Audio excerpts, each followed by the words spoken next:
In the 60s, glamour literally ruled Hollywood. Movie stars were larger than life, and the world was obsessed with a handful of stunning, untouchable women. These weren't just actresses, they were goddesses and the ultimate fantasy of an entire generation. But here's the thing. Behind the dazzling smiles and picture-perfect beauty were extremely shocking and disturbing moments, filled with scandals and controversies that you would never have imagined. Today, some of these once beloved beauties have been completely forgotten, while others have had their legacies forever tainted by shocking choices, Hollywood politics, or even tragic endings. So who were these bombshells of the 60s that had it all? Stick around, because some names on this list will definitely leave your jaws wide open. Marianne Faithfull. It's pretty hard to talk about beauties from the 1960s without mentioning Marianne Faithfull. Marianne was the kind of woman who could walk into a room and steal every ounce of attention, not just because she was beautiful, but because she was effortlessly cool. Marianne wasn't your typical 60s bombshell. She was something different. She had the face of an angel, a voice that could melt hearts, and a rebellious streak that made her dangerous. Marianne started off as a sweet, angelic folk singer, with hits like As Tears Go By, which was actually written by Mick Jagger and Keith Richards for her. Almost everyone had a crush on her at some point, but then things got messy. In 1966, she left her husband, John Dunbar, to become Mick Jagger's girlfriend, and that's when her life turned into a whirlwind of parties, scandal, and heartbreak. She was caught up in one of the biggest illegal substance busts in rock history, and the press had a field day. She went from Britain's sweetheart to the bad girl of the decade.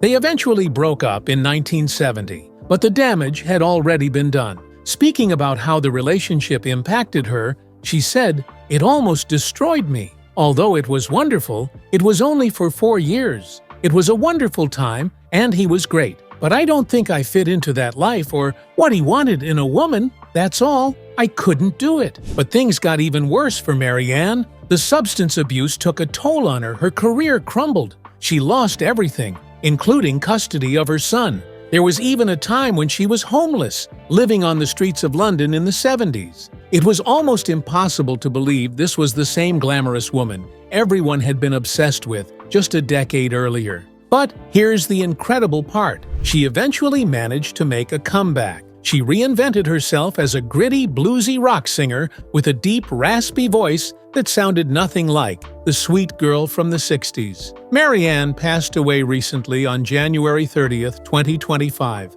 at the age of 78. At the time of her death, she wasn't the wide-eyed beauty everyone had a crush on back in the 60s, but she definitely still had that attitude. Brigitte Bardot. If the 60s had an official poster girl for beauty, it was Brigitte Bardot. The French actress was beyond stunning. She had big, sultry eyes, pouty lips, and effortlessly messy blonde hair that made her look like she just woke up looking perfect. She was Hollywood's fantasy, a mix of innocence and pure seduction. Bardot became an international sensation after her 1956 film And God Created Woman. It was so scandalous that it basically changed the way people looked at female sexuality on screen. Every guy wanted her, and every girl wanted to be her. She had this French charm that made her irresistible. The problem was, Hollywood adored her, but she never really adored Hollywood back. She had no interest in playing the game, following the rules, or being the polished, carefully managed starlet they wanted her to be. She did things her way, and that included her love life, which was just as famous as her movies. She married 4 times, had high-profile affairs, and broke more than a few hearts along the way. Some called her a goddess, others called her reckless. But one thing was certain, she was unstoppable. But here's the twist. When she was still at the peak of her fame, she did something no one saw coming. She walked away. At just 39 years old, Brigitte Bardot quit acting completely. No dramatic farewell tour, no final blockbuster, she just left. According to the actress, she was done being an object of desire and done with the cameras following her every move. She once said, "I gave my youth and my beauty to men. Now I'm giving my wisdom and my experience, the best of myself, to animals. And she meant it. Bardot completely reinvented herself as an animal rights activist, and not in the way most celebrities do with a few charity events or endorsements. She dedicated her entire life to it. She poured millions of her own money into saving animals, campaigned relentlessly against animal cruelty, and turned her home into a sanctuary for rescued animals. In her later years, Bardot became openly critical of immigration in France, made inflammatory remarks about Islam, and was even fined multiple times for hate speech. Many of her old fans began struggling to reconcile the woman they once adored with the outspoken figure she had become. Even in her 90s, Bardot may not be everyone's crush, but in the 60s, she was untouchable. Jane Fonda. Jane Fonda once had it all. A famous last name, breathtaking beauty, and a career practically handed to her on a silver platter. In the 60s, she was the ultimate it girl. She had that perfect mix of elegance and appeal, long legs, blonde hair, and a face that made men weak in the knees. When she starred in Barbarella in 1968, it cemented her status as one of the most desirable women in the world. Hollywood adored her, and she had every opportunity to live the glamorous, scandal-free life of a silver screen legend. She could have played it safe, stuck to glamorous roles, and spent her life being America's sweetheart. But Jane? She had other plans. She was never just a pretty face. She had a fire in her that Hollywood couldn't contain. At a time when most actresses were expected to just smile, look pretty, and avoid controversy, Jane was doing the exact opposite. She didn't just star in movies, she got involved. And we mean deeply. She used her fame to speak out, to fight for causes, and to completely shake things up. And then, in the early 70s, she did something that changed everything. Jane took a stance against the Vietnam War. She didn't just attend a rally or make a statement. She went all in by traveling to North Vietnam. She literally met with the enemy and even posed for a now infamous photograph sitting on a North Vietnamese anti-aircraft gun. Of course, the image exploded in the United States, and the backlash was brutal. People called her a traitor. Some even vowed never to watch her movies again. And unlike most Hollywood scandals, this one didn't just blow over. The nickname Hanoi Jane stuck with her for decades. And even today, there are people who haven't forgiven her. The truth remains, Jane Fonda has never been afraid to evolve, fight, and push boundaries. She went from Hollywood royalty to political firebrand to fitness guru and then back to Hollywood legend, all while refusing to be anything less than exactly who she wanted to be. Of course, she doesn't exactly look like she did in the 60s, but her impact remains pretty solid. Ann-Margret.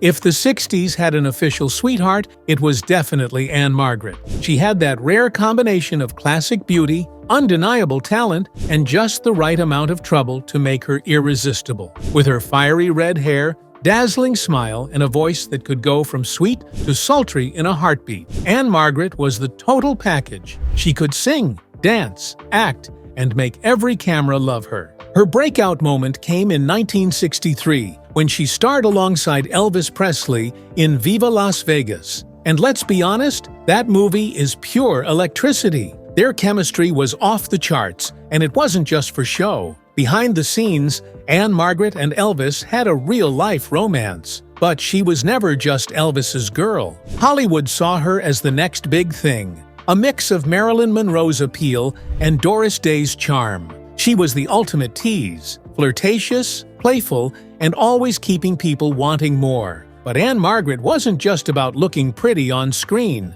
She had real talent, and she proved it in 1971 with Carnal Knowledge, a film that completely shattered her good girl image. Gone was the bubbly, wide-eyed Ann-Margret, and Hollywood finally took notice. This movie earned an Oscar nomination, proving she was more than just a pretty face. Still, life wasn't always perfect, and unfortunately, in the 70s, she suffered a horrific accident during a live performance that nearly ended her life and career. She fell 22 feet from a stage platform, breaking her jaw, suffering a concussion, and shattering her face. For a moment, it seemed like the Golden Girl was done. But in true Ann-Margret fashion, she fought her way back. After reconstructive surgery and months of recovery, she returned stronger than ever. She kept words, kept performing, and never let Hollywood decide when her time was up. Today, she's still around, still dazzling, still classy,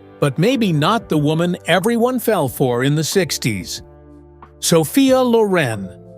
Sophia Loren wasn't just beautiful, she was breathtaking. The kind of woman who didn't even need to try, didn't need to follow trends, and definitely didn't need Hollywood to tell her what was attractive. She had this fierce confidence, natural curves, and a gaze that could stop time. Born in Italy, but what many people don't know is that Loren didn't have the privileged upbringing of many Hollywood icons. She grew up poor in a small town near Naples, where life was anything but glamorous. But she had a fire inside her, and that fire would take her from a struggling teenager to one of the most famous actresses in the world. By the time she hit the screen in the 50s and 60s, there was no one like her. However, there was a problem. At that time, Hollywood was obsessed with blonde American beauty ideals, and Loren was completely different. Do you know directors even told her to get a nose job and change her look? Well, Loren refused, and it worked. She became an international sensation,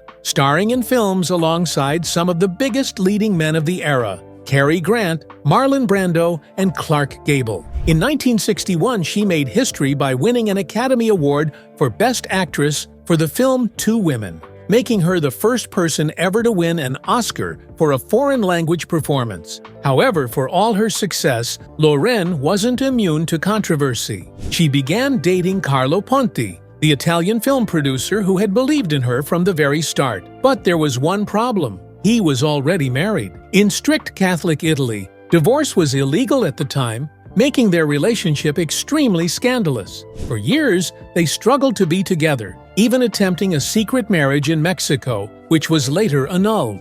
The Italian press had a field day, and the Vatican itself publicly condemned them. But Sophia and Carlo refused to give up on each other. After years of legal battles, he was finally able to obtain a divorce in France, and in 1966, they officially married. Their love was one of Hollywood's rare lasting romances, and they stayed together until his passing in 2007. But that's not all. She was also arrested and jailed, not for a scandalous affair or wild behavior, but for tax evasion. Italian authorities accused her of failing to pay taxes, and despite her protests, she spent 17 days in prison in 1982. For someone as elegant and untouchable as Sophia Loren, the image of her behind bars shocked the world. But she handled it with grace, serving her time and later clearing her name. Till today, at the age of 90, Loren is definitely still bold and unapologetically herself. And perhaps that's one of the reasons why she was everyone's crush at some point. Raquel Welch. There are beautiful women, and then there's Raquel Welch. She wasn't just another Hollywood sweetheart. She was a phenomenon and definitely everyone's crush back in the 60s. Her face was flawless, her body was legendary, and her screen presence was undeniable. She was the ultimate 60s fantasy. However, before Raquel Welch became one of the most desired women of the 1960s and 70s, she was just a small-town girl with big dreams. Her big break came in 1966 with the film 1 Million Years BC. Now let's be honest, no one remembers the plot of the film, but what they do remember is Raquel Welch in that fur bikini. That single image of her standing against a prehistoric backdrop, wild hair and bronzed skin turned her into an overnight sensation. It became one of the most famous posters in movie history, cementing her status as the ultimate appeal symbol of her era. But Raquel refused to be just eye candy. She could have easily coasted on her looks, playing the same roles over and over again. Instead, she fought for serious roles, proving she could hold her own against some of the biggest actors in the industry. Behind the scenes, Raquel had a reputation for being strong-willed and outspoken. And in an industry that expects women to stay quiet and be grateful, that didn't really sit well with many.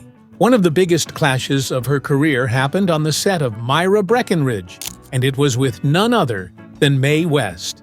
May was an old-school Hollywood legend, and let's just say she wasn't a fan of Welch. Their feud became so legendary, and the battle between the two divas became one of Hollywood's most infamous on-set feuds. Then came the firing that nearly ended everything. In the 1980s, Raquel was cast in Cannery Row, but after just a few days of filming, she was fired and replaced with Deborah Winger. The official reason? They said she was difficult to work with. Instead of backing down, she did something that most actresses wouldn't dare. Welch sued for wrongful termination. And guess what? She won. The studio had to pay her millions, and this proves that Welch wasn't just tough on screen. She was a fighter in real life, too. Unfortunately, Raquel died from cardiac arrest on February 15, 2023, at her home in Los Angeles. She was 82, and at the time of her death, she was also suffering from Alzheimer's disease. Tuesday Weld. This list would definitely be incomplete without Tuesday Weld. Some stars chase fame. Some stars run from it. And then there's Tuesday Weld, the actress who had Hollywood at her feet but never wanted to be there in the first place. Tuesday was completely stunning, talented, and unpredictable. She could have been as big as Marilyn Monroe or Brigitte Bardot. However, instead of craving the spotlight, she spent most of her career trying to escape it. At a young age, her mother recognized her looks, and she pushed Tuesday into modeling at just 3 years old. By the time she was 9, Tuesday was the family's sole breadwinner. But to her, it wasn't a job. It was a burden.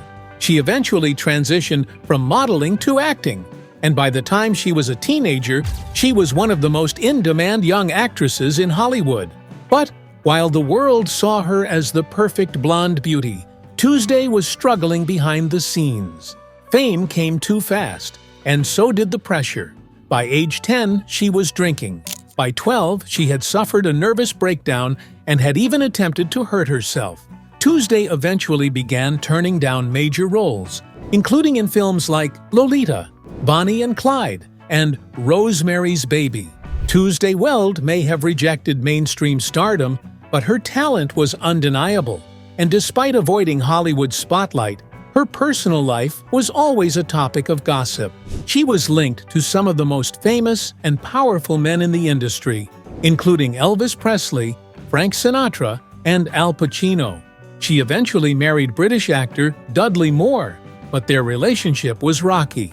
They divorced after 5 years, and she disappeared even further from the spotlight, breaking the hearts of her fans. Today, even in her 80s, Tuesday still has that beauty to her, but she's made it clear that she's all about living a private life, far from the spotlight. Twiggy!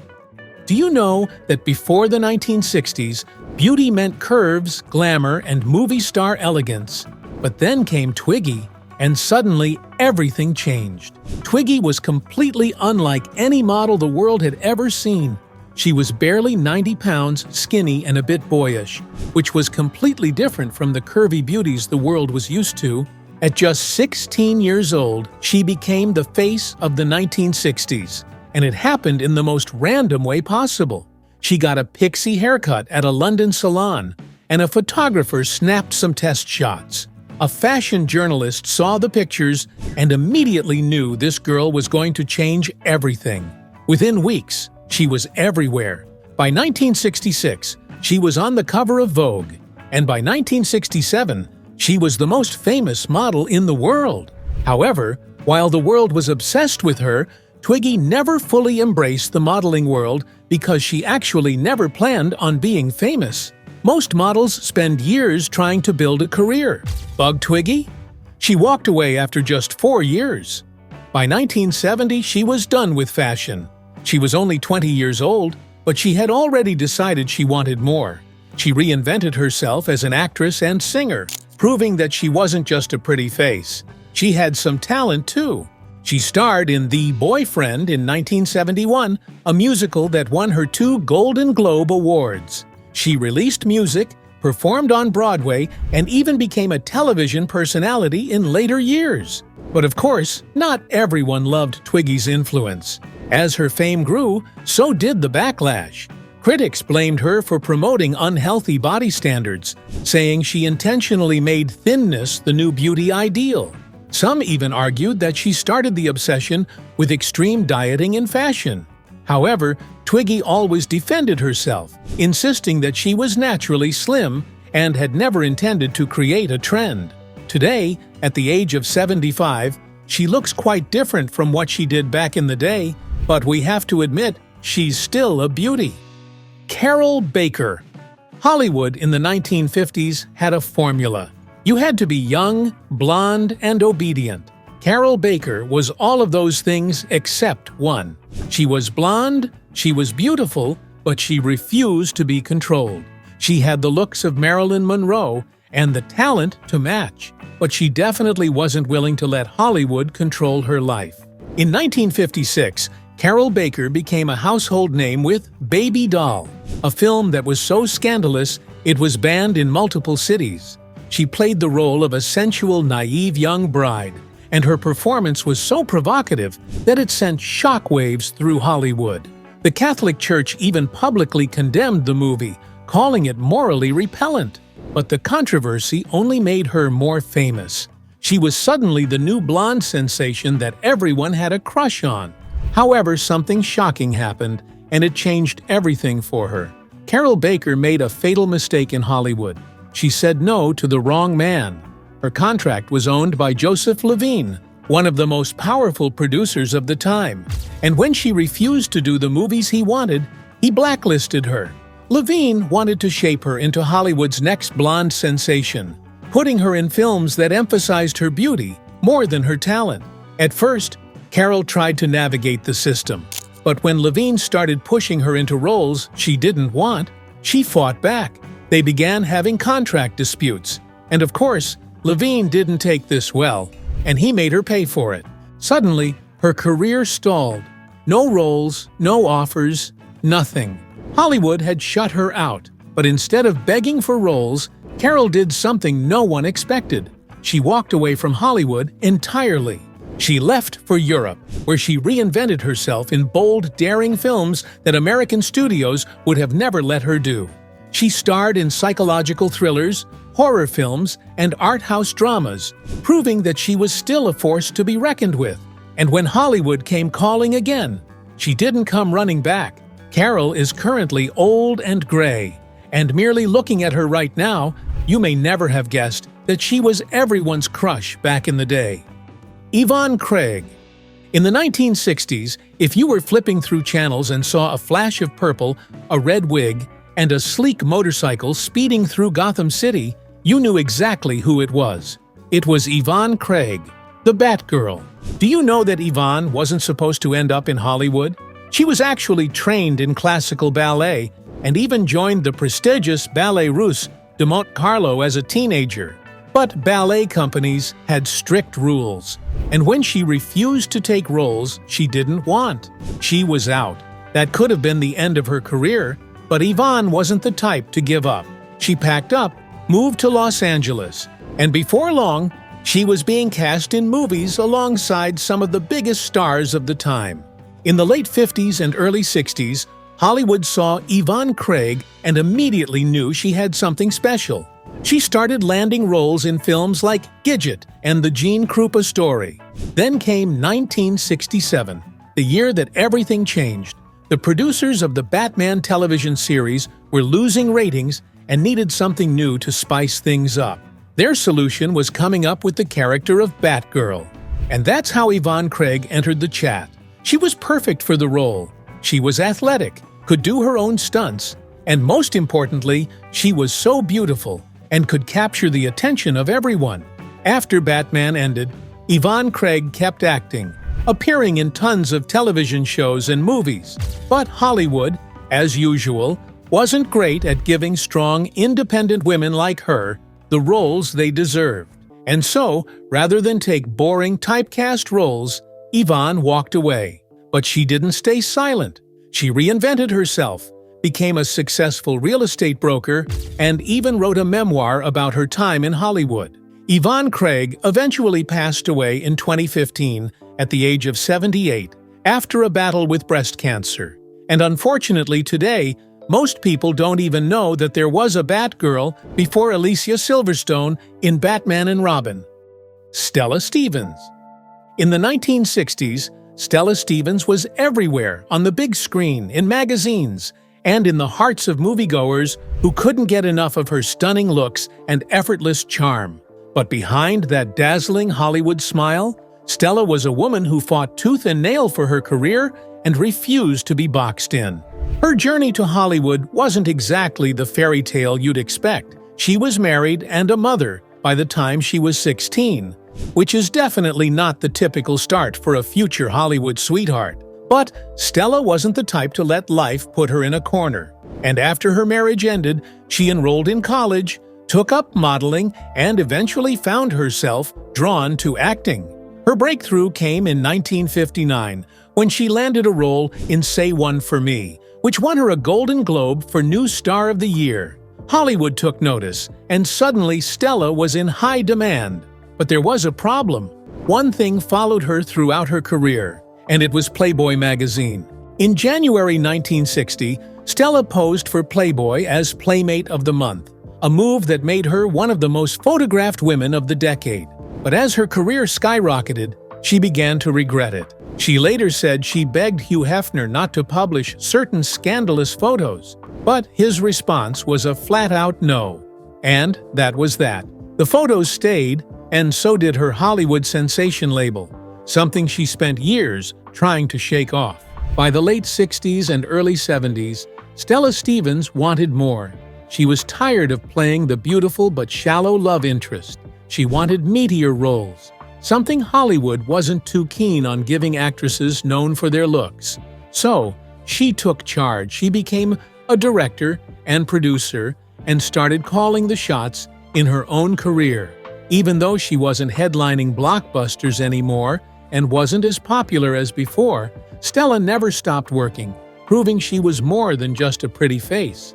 Sadly, later in life, she battled Alzheimer's disease, and in 2023, she passed away at the age of 84. Sharon Tate.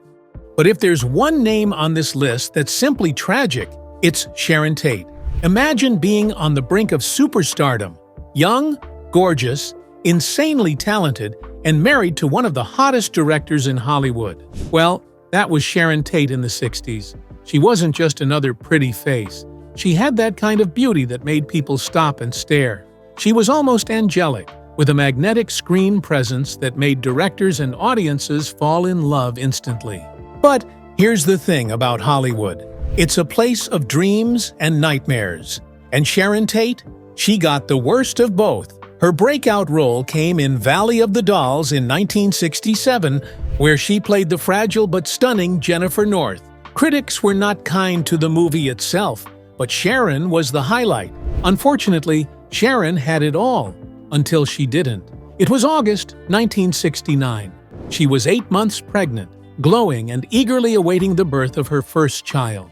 She and her husband, Roman, had just moved into a beautiful home in Los Angeles, and life should have been perfect. However, on the night of August 8, 1969, while her husband was away in Europe, a group of people broke into Sharon's house. But these weren't just any people. They were followers of Charles Manson, one of the most infamous cult leaders in history.